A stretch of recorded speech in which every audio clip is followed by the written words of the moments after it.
My wealthy family stole from me and tried to destroy my business, so I took them down with a scorched earth legal assault. I, 38F, come from a wealthy family with a long history of business success.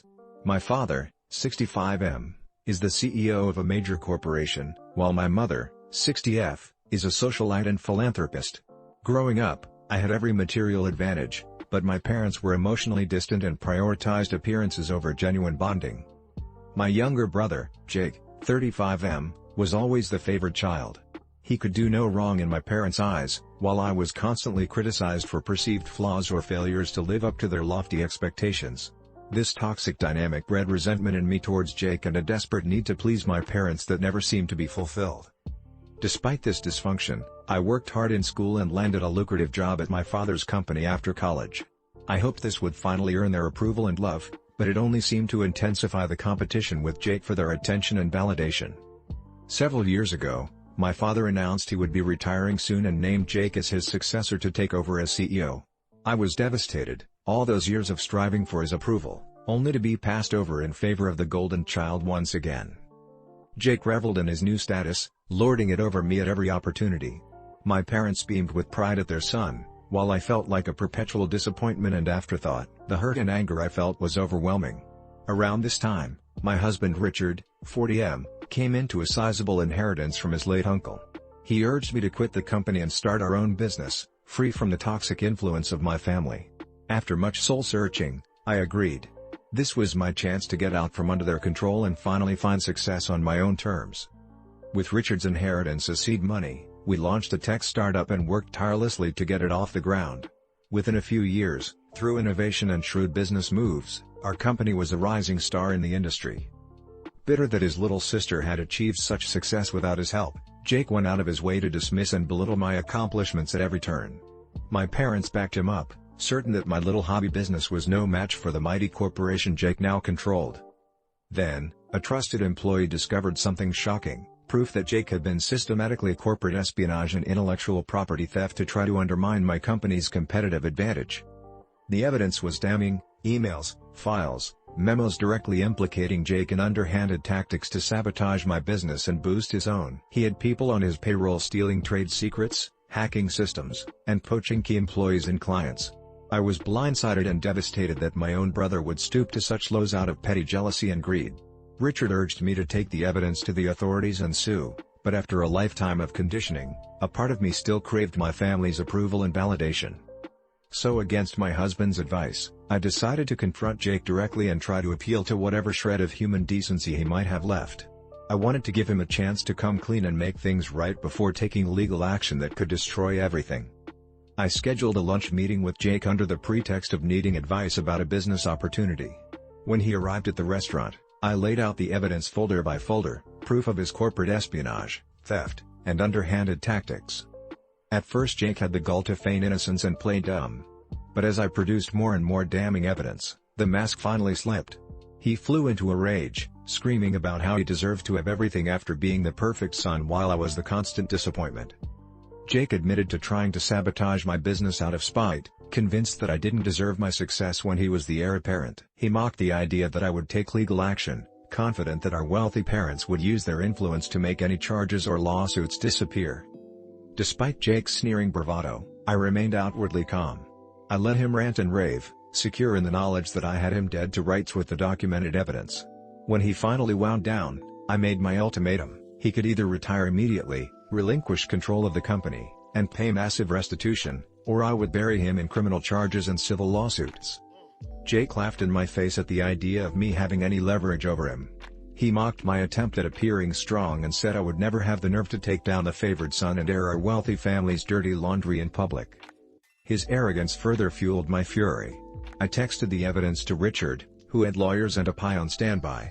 I told Jake that within an hour, the files would be forwarded to the district attorney's office and every major media outlet unless he started making things right.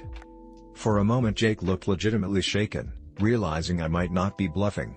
He tried to bluster his way out, questioning whether I had the stomach for nuclear revenge that could destroy our family's precious reputation and legacy. I'll never forget the cold satisfaction I felt as I replied, "After a lifetime of being the unloved afterthought while you got everything handed to you, I have no family reputation left to protect.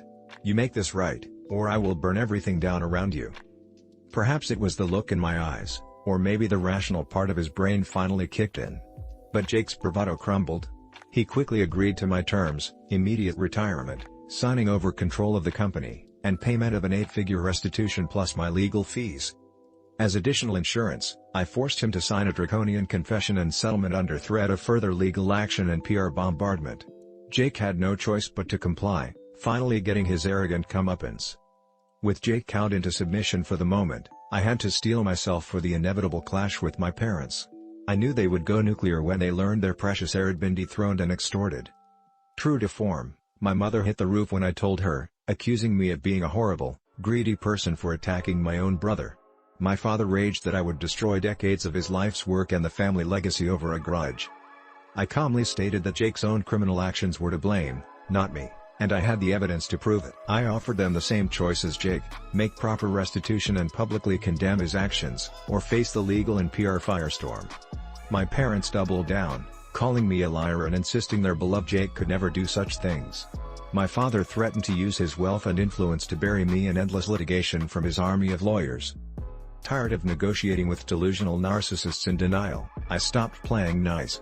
I leaked an anonymous tip about the evidence to a reporter friend, who published an explosive exposé on Jake's misconduct. Within days, the scandal blew up into a public relations nightmare for my family and their company. Investors grew restless, the SEC launched an investigation, and criminal charges seemed imminent against Jake. Desperate to regain control, my parents and their legal team engaged in more desperate intimidation tactics, leveling false allegations to discredit me. Their high-priced lawyers filed frivolous restraining orders and nuisance suits to try wearing me down. But I refused to back down, continuing to dribble out evidence through leaks that kept public scrutiny intensely focused on Jake's misdeeds. The legal fees mounted for my parents, the company's reputation was in freefall, and Jake looked increasingly likely to face prison time. At long last, my wealthy, powerful parents were forced to face the harsh reality they could no longer bully or litigate their way out of the disaster I had set on. With Jake facing potential criminal indictment and their corporate empire crumbling around them, they finally agreed to make a public statement. In an excruciatingly uncomfortable televised press conference, my father condemned Jake's unethical actions in a pained, gritted-teeth statement. He announced Jake's permanent removal as CEO and that the company would be paying a 9-figure settlement. My mother looked like she was being physically tortured as she robotically stated that she was deeply disappointed in her son and that no one was above the law, even family.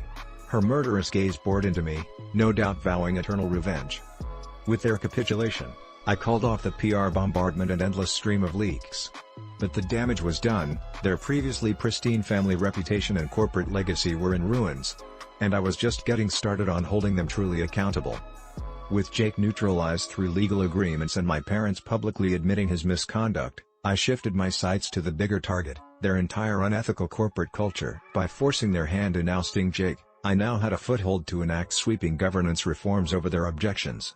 I formed a coalition of advocacy groups, shareholders, ex-employees and whistleblowers to push for a complete housecleaning. With the company reeling from scandal, we had significant leverage to demand an overhaul of their leadership, policies and compliance. My parents and their tainted executive team resisted tooth and nail, terrified of losing their stranglehold over the Mordor-esque empire they had built through backroom deals and dirty tricks.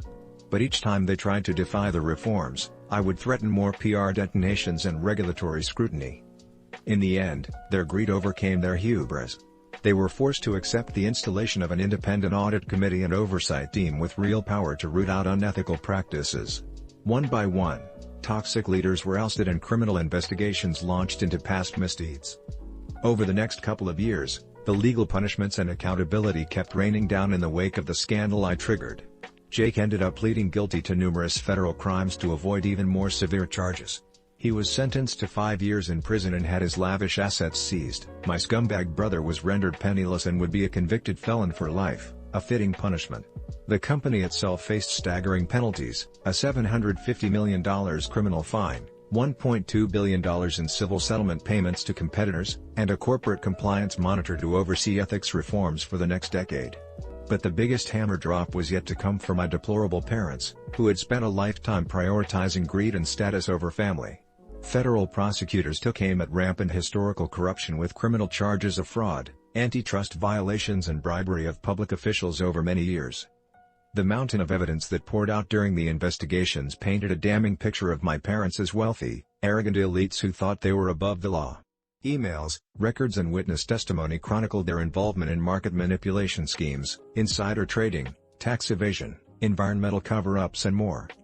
Facing an endless parade of charges that could send them to prison for life, my parents were finally forced to enter into a plea deal.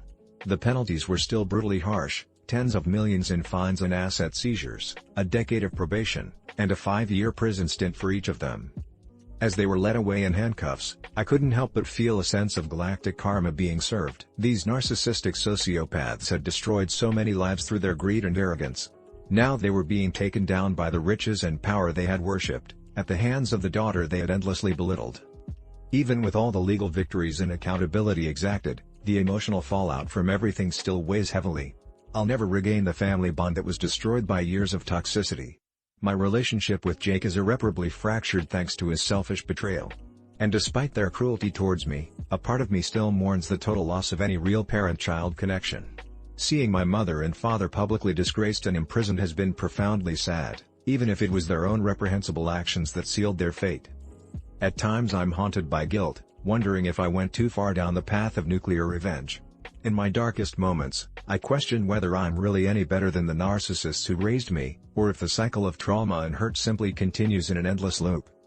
I try to take solace in the fact that real, ethical change was finally forced upon that corrupt corporate monolith. Sunlight has disinfected deep internal rot, and thousands of innocent employees are able to work in a healthier environment because I had the strength to stand up to evil.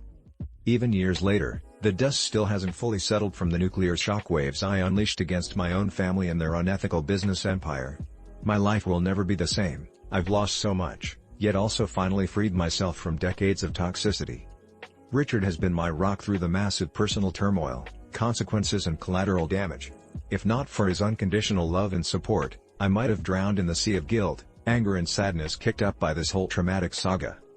People often ask if I have any regrets about the scorched earth tactics I employed to take down my own blood relations. My answer is always the same: I regret that it ever had to come to those extremes in the first place. If my family hadn't been so poisoned by greed, arrogance and lack of basic human empathy, nuclear revenge wouldn't have been the only option left. I don't take any joy or satisfaction from their downfalls, despite the years of cruelty and neglect they inflicted. My only hope is that by finally breaking the cycle of corrupt narcissism, future generations might have a chance to know the healing family bonds I was denied.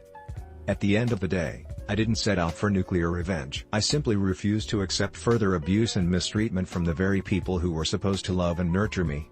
My conscientious decision was to fight soul-searing evil by whatever means necessary.